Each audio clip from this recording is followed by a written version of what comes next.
In the village of Anu, no name was more feared than King Nunu. He ruled with an iron fist, and his people trembled at the sound of his footsteps. His palace was grand, built with the sweat of the young men he forced into labor. The villagers never smiled, never spoke loudly, and never dared to look the king in the eye. Fear was their daily bread. King Nunu had no mercy. If he wanted a man's wife, he took her. If a young man refused to serve him, he was beaten or thrown into prison. No one questioned his actions. His guards, strong and ruthless, carried out his wicked orders without hesitation. The village of Anu was once peaceful, but under King Nunu's rule, it became a land of sorrow. Fathers hid their daughters, hoping the king would not see them. Mothers wept silently at night, praying for the gods to send a savior. But no savior came. The people of Anu had lost all hope. One evening, the king walked through the village observing his fearful subjects. He smiled, pleased with the fear he saw in their eyes. A man selling yams quickly packed his goods and ran into his hut. A woman carrying water dropped her pot and fled. The king laughed. "Look at them, trembling like rats," he said to his guards. One of his servants, an old man named Joko, had worked in the palace for years. He had seen many kings, but none as heartless as King Nunu. "Your Majesty," Joko said cautiously, "the people are afraid. A good king." Before he could finish, the king slapped him.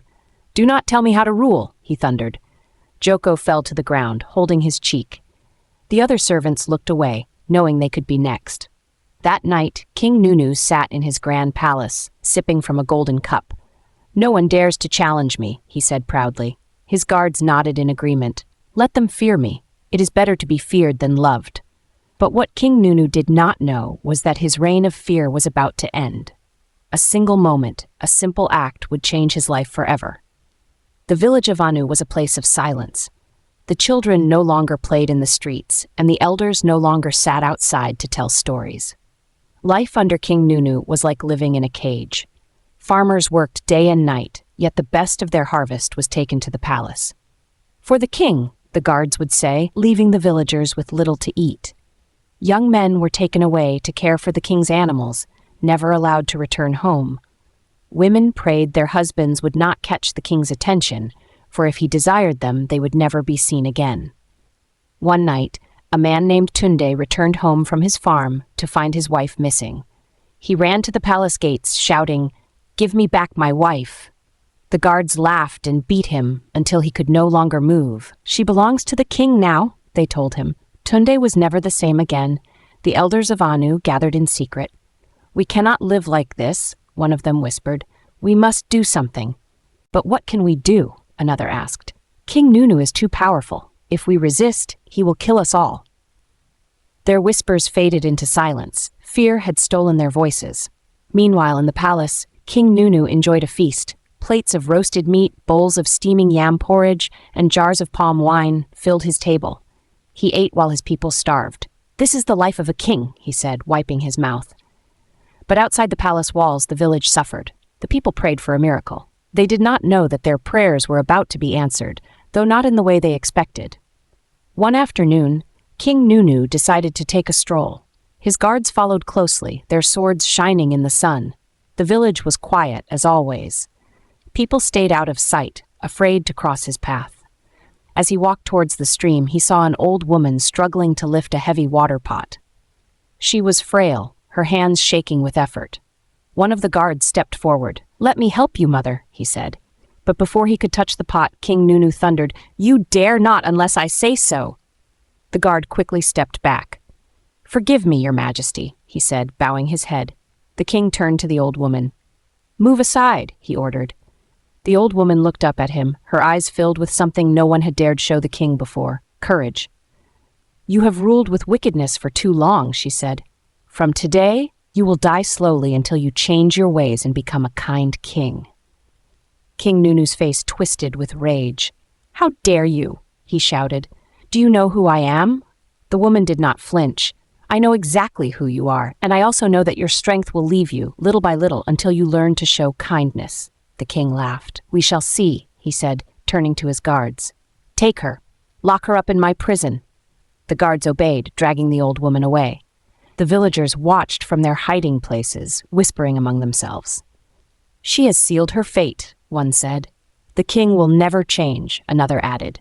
But they were wrong. The curse had already begun. That night, as King Nunu sat in his palace, he felt a strange weakness in his body. His hands trembled slightly. His chest felt heavy. He dismissed it as nothing. It is just the heat, he told himself. But it was not the heat. It was the beginning of his downfall. King Nunu woke up feeling strange. His head was heavy and his legs felt weak. He tried to sit up, but a sharp pain shot through his chest. He frowned. "What is this?" he muttered. He called for his servants. "Bring me water," he commanded. A young boy rushed forward with a wooden cup, his hands shaking. As the king reached for the cup, his fingers trembled. The water spilled onto his robe. The servants exchanged glances. The king had never shown weakness before. He was as strong as a lion, as fierce as a warrior. But today something was different. King Nunu growled in frustration. "Call the medicine man," he ordered. "Now!" The royal medicine man arrived quickly. He placed his hands on the king's forehead and frowned. "Your Majesty, you are not well," he said. "Of course I am not well," the king snapped. "Give me something to make it go away." The medicine man mixed herbs and whispered incantations. He handed the king a cup filled with dark liquid. "Drink this and you will be fine," he said. King Nunu drank it all in one gulp. He wiped his mouth and stood up. "There, I feel better already," he said. But he did not. That night, his sickness worsened. He shivered under his blankets, sweating and groaning in pain. The next morning, he called the medicine man again. "Your medicine is useless," the king barked. "You promised to heal me, yet I feel worse." The medicine man bowed his head. "I have done my best, Your Majesty," he said. King Nunu's eyes darkened. "If you cannot heal me, then you are of no use to me." He clapped his hands, and his guards seized the medicine man. The man pleaded for his life, but the king did not listen. "Take him away," he ordered. Moments later, the medicine man was executed. That day, news spread across the land. "The king is sick," people whispered, "and he has killed the medicine man." Fear spread. Other medicine men from nearby villages heard the news. They knew the king would call for them next, and if they failed, they would meet the same fate. One by one, they fled, disappearing into the deep forests and faraway lands. King Nunu did not know it yet, but he had just made his greatest mistake. The only people who could heal him were now beyond his reach. Days passed, and King Nunu grew weaker. He could no longer walk without help. His once powerful hands now shook like an old man's. His voice, once loud and commanding, had lost its strength. He sent his guards to search for the best healers in distant villages. One by one, they were brought to the palace, and one by one, they failed to cure him. A healer from the east gave him a potion made from rare herbs. "Drink this, and by morning you will be strong again," she promised. The king drank, but by morning his legs felt even weaker. A priest from the mountains chanted over him, waving sacred leaves. "The spirits will cleanse you," he declared. But the spirits did not cleanse him. Instead, he lost his appetite, unable to eat even his favorite roasted meat. A young medicine man from the west tried his best. "Your Majesty, your sickness is beyond my understanding," he admitted.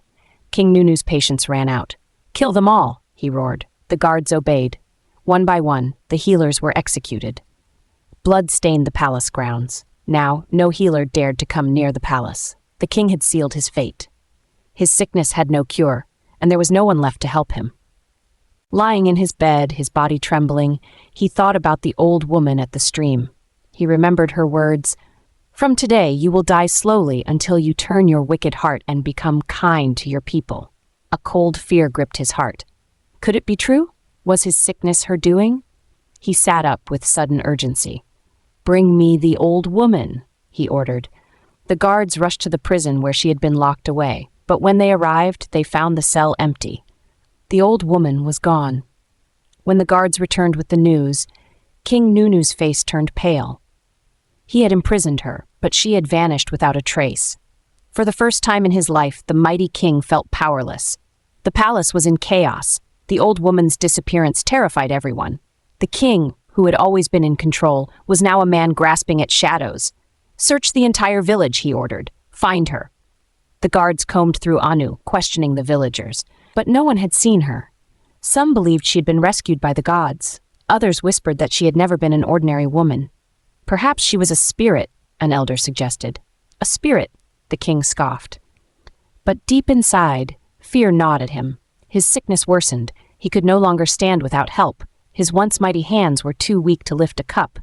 He, the great King Nunu, was now a prisoner in his own body. Days passed, and the village noticed something strange. The king's voice no longer thundered through the streets. His guards no longer dragged men from their homes. His wicked presence had faded. Some villagers began to hope. Maybe the gods have answered our prayers, they said. Meanwhile, the king lay in his chamber, staring at the ceiling. He thought about his life. He had ruled with fear, but where had it led him? He was alone. No one wept for him. No one wished him well.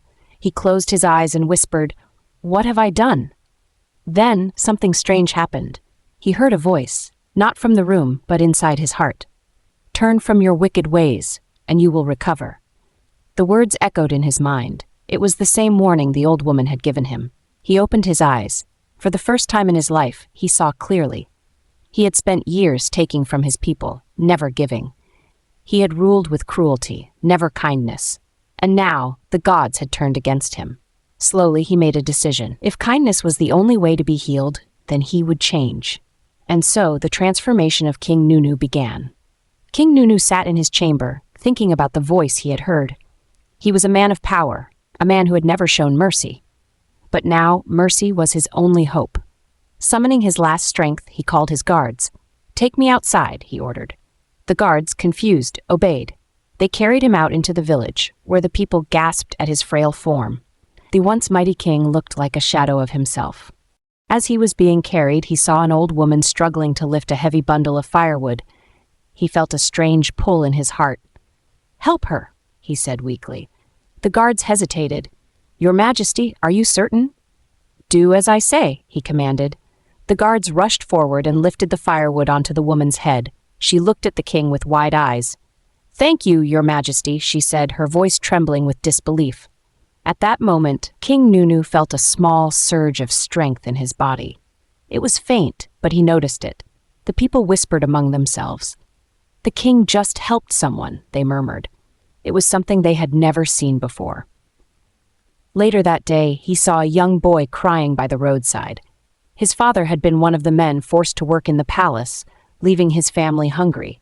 King Nunu cleared his throat. "Release all the men back to their homes," he announced. The guards blinked in shock. "But Your Majesty." "Do it," he snapped, then softened his tone. "I have taken enough from them." That night, as he lay in bed, something happened. The pain in his chest lessened. His breathing became easier. He was not healed yet, but he felt lighter. For the first time in his life, he slept without nightmares.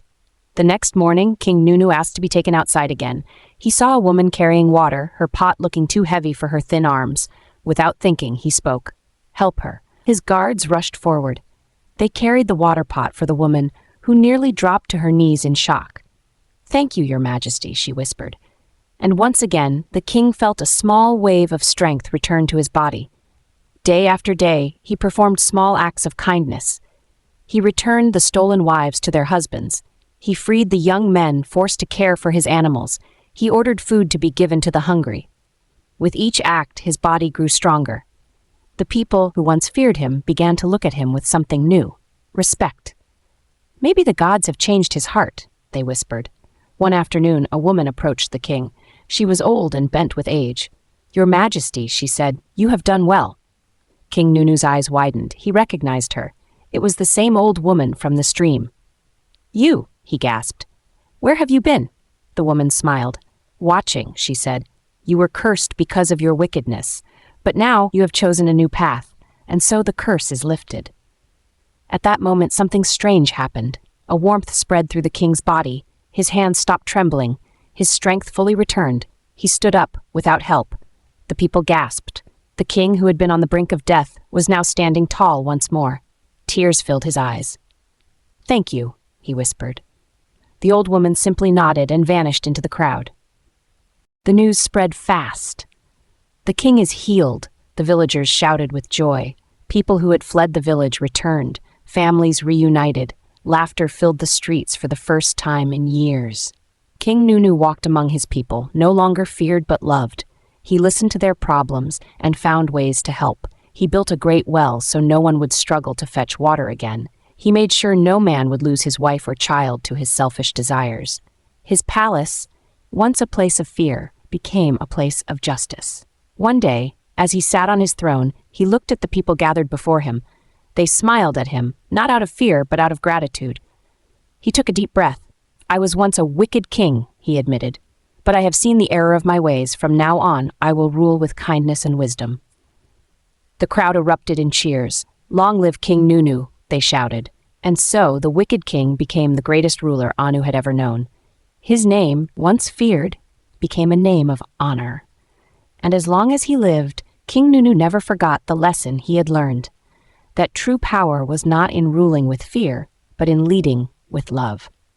If you enjoyed this story, remember to share with your friends and family, comment, and subscribe to this channel for more amazing stories.